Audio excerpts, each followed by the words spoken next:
This demonstration is on the sanitizer, and this is in our commercial kitchens at East and West Leiden.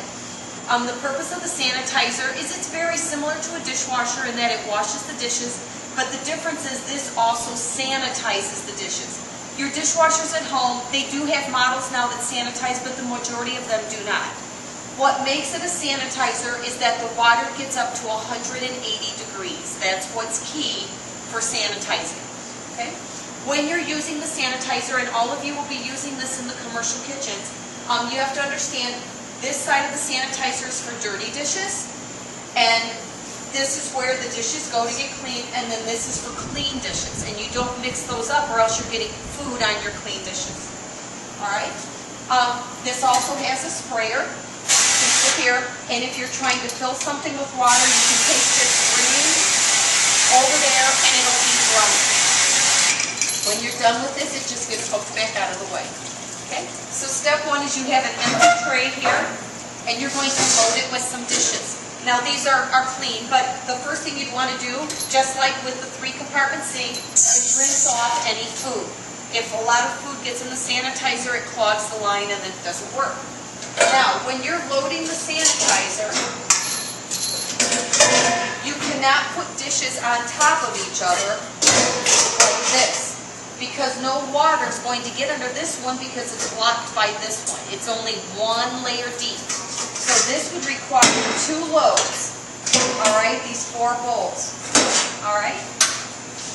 Also, when loading plates, they stand up, just like this.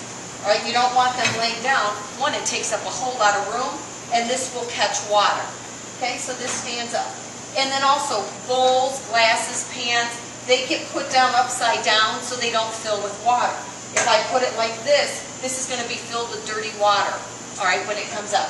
So anyway, I will show you how to run a load through. We've got some dishes here. It just slides right across. You pull this down.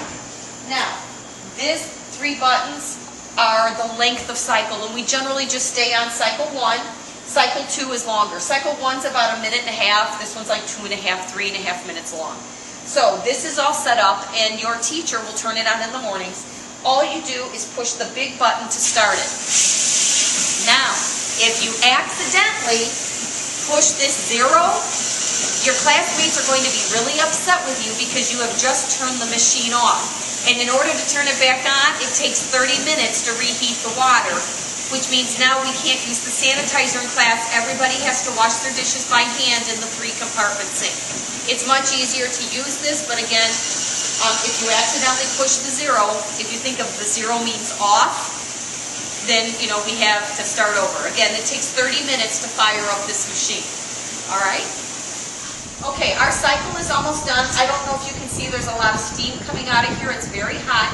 One thing to note, you'll hear the machine running, when it's washing the dishes, then it'll stop for just about 5 seconds, and you think it's done, but it's not. It then goes through a very quick rinse, and then it's done. So you pull this open, and again, any water that's dripping here is very hot.